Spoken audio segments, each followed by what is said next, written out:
नमस्कार, मेरा नाम शकुंतला मिश्रा है। मैं अपने चैनल द नॉलेज ट्रेल पर आपका स्वागत करती हूँ।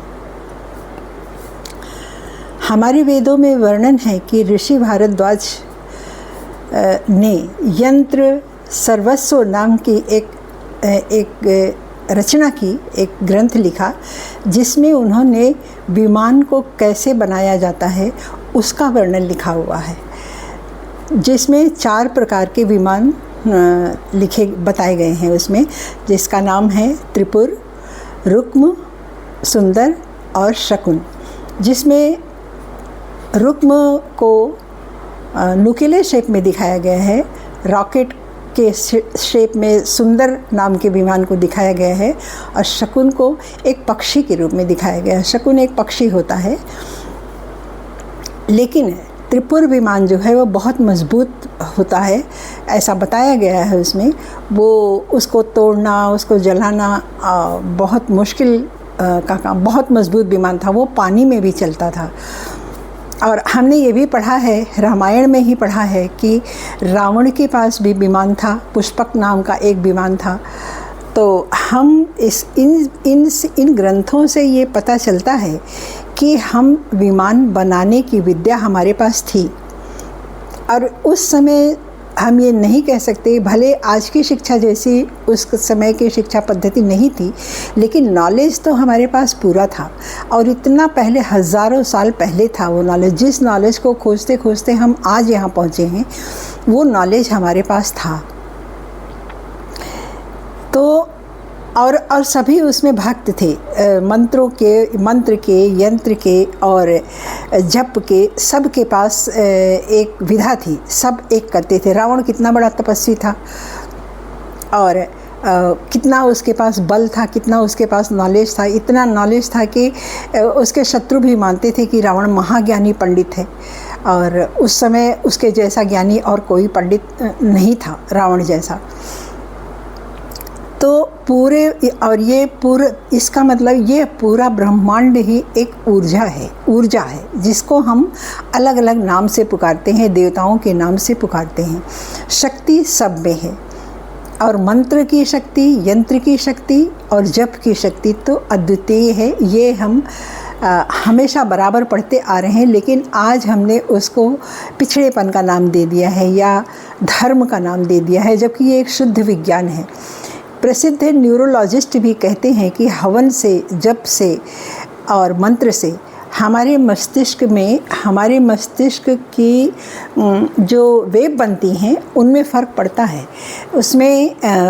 उसमें थीटा नाम का एक वेव बनता है, गामा वेव बहुत बनता है उसमें, जो दोनों वेव हमारे मस्तिष्क को, हमारे दिमाग को बैलेंस में रखती हैं। तो ये समय अभी नवरात्र का समय चल रहा है। देवी की आराधना हम सभी करते हैं। हमारी प्राचीन पुस्तकों में भी अनेक मंत्र दिए गए हैं देवी साधना के, और उनकी महिमा भी बहुत है। देवी की शक्ति जो है वो सारे देवताओं को मिला करके एक शक्ति जो बनी, उसका नाम हुआ दुर्गा।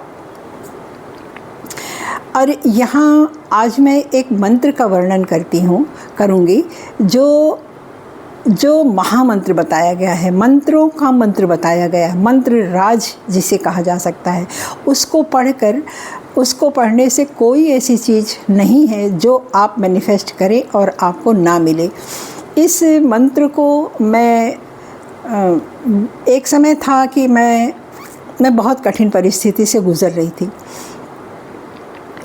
तब मैंने इस मंत्र का जप किया था और हमारे सारे कष्ट उस समय के कट गए।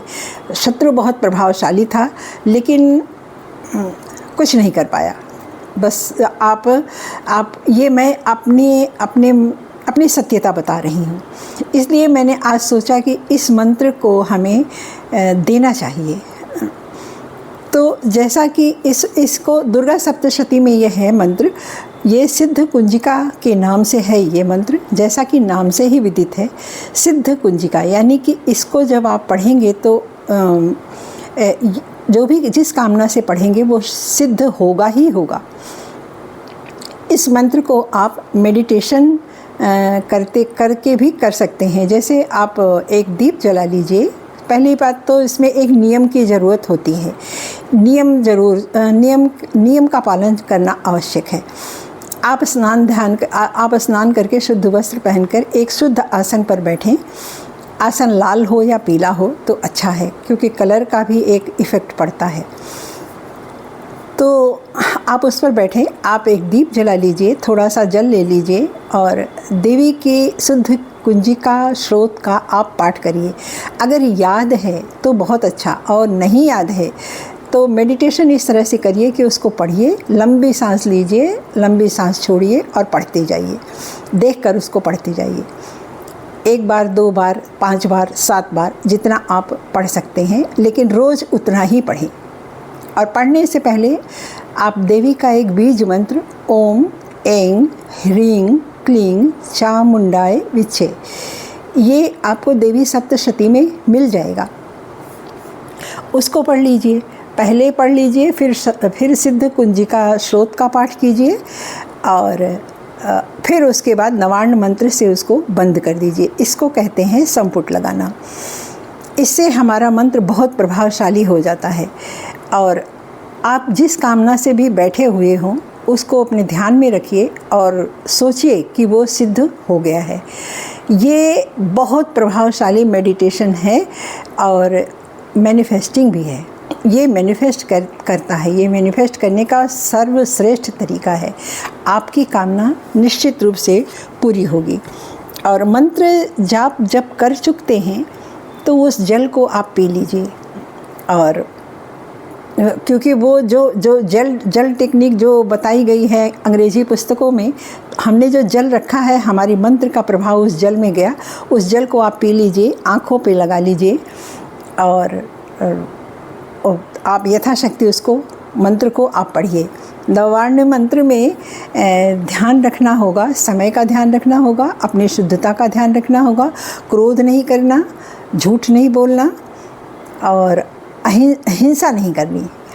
ये इन 3 चीज़ों का ध्यान रखना है और एकदम आप खुशी के साथ आनंद पूर्वक इस सिद्ध कुंजिका स्रोत को पढ़िए और अपनी इच्छा को आप पूर्ण होता हुआ आप देखिए। धन्यवाद।